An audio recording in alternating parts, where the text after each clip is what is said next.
গত বছরের তুলনায় এবার বিপিএলে আয় কম হয়েছে বলে জানিয়েছেন গভর্নিং কাউন্সিলের সদস্য সচিব ইফতেখার মিঠু। এদিকে নোয়াখালী সহ বেশ কিছু ফ্র্যাঞ্চাইজি ক্রিকেটারদের এখনও বকেয়া পরিশোধ না করায় 15 দিনের সময় বেঁধে দিয়েছে বিপিএল কর্তৃপক্ষ। শেষ হয়েছে বাংলাদেশ প্রিমিয়ার লিগের 12তম আসর। গত আসরে বিপিএল থেকে 56 কোটি 65 লাখ টাকা বিসিবির রেভিনিউ আসলেও এবার তা কমেছে। এবার কোষাগারে জমেছে 35 কোটি 50 লাখ টাকা। ব্রডকাস্টিং আর স্পন্সরশিপ রাইটস থেকেও সব মশার বিরুদ্ধে সুরক্ষা দিতে এলো বসুন্ধরা এক্সট্রিম অ্যারোসল। মশার বিরুদ্ধে এক্সট্রিম সুরক্ষা। কমেছে আয়। গতবারের চেয়ে এবারে রেভিনিউ কম হওয়ার কারণ জানিয়েছেন বিপিএল গভর্নিং কাউন্সিলের সদস্য সচিব মিঠু।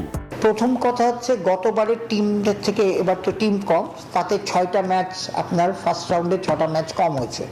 তো 6 ম্যাচ যদি ঢাকায় করতাম তাহলে আপনি বোঝেন আমরা অটোমেটিকলি 3 কোটি টাকা আরও রেভিনিউ অ্যাড হতো। এইটার জন্য আমরা কী করছি, আমরা খুবই দুঃখিত যে একটা চিটাগংয়ের মতো ভেন্যুতে আমরা খেলা আনতে পারিনি। ওই যে ট্রাভেলিং ডেটটা যে ছিল সেই ট্রাভেলিং ডেট আমরা অ্যাডজাস্ট করে সিলেটেই করতে হয়েছে।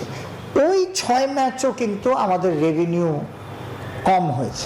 এখনো অনেক ক্রিকেটার ফ্র্যাঞ্চাইজিগুলোর কাছ থেকে পাওনা অর্থ বুঝে পায়নি। এ তালিকায় আছে ঢাকা, চট্টগ্রাম ও নোয়াখালীর নামও। সবগুলো দলকে 15 দিনের মধ্যে ক্রিকেটারদের টাকা পরিশোধ করতে সময় বেঁধে দিয়েছে বিসিবি। পূর্বে চট্টলা টিমের মালিকানা পাওয়া ট্রায়াঙ্গেল স্পোর্টস লিমিটেড থেকেও ব্যাংক গ্যারান্টির পুরো অর্থ না পাওয়ারও অভিযোগ রয়েছে। নানান জায়গার থেকে শুনতেছে, আপনাদের থেকে শুনে যারা 25% দিয়েছে, এই দিয়েছে ওদের প্লেয়ারদের সাথে আমার কিন্তু কন্টিনিউয়াসলি যোগাযোগ হচ্ছে। তাদের বলা হয়েছে ডোন্ট ওয়ারি। বিপিএল ফিক্সিং ইস্যুতে অ্যালেক্স মার্শাল বাড়াবাড়ি করেছে এমন ঘটনা দেখা গিয়েছে টুর্নামেন্টের মাঝে। এসেছে বিসিবি পরিচালক মোখলেসুর রহমান শামীমের নামও। আমরা এটা রেফার করে দিয়েছি কিন্তু আমাদের ইন্টিগ্রিটি ইউনিটের হেডের কাছে।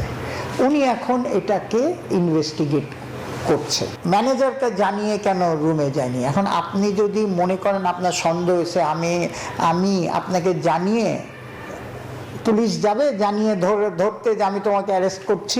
এত সব ঘটনার পরেও বিপিএল এর এবারে আসরকে সফল বলছেন এই পরিচালক। আগামী আসর আরো জমকালোভাবে করার প্রত্যয় তার কণ্ঠে। শুভদেবনাথ, নিউজ 24, ঢাকা।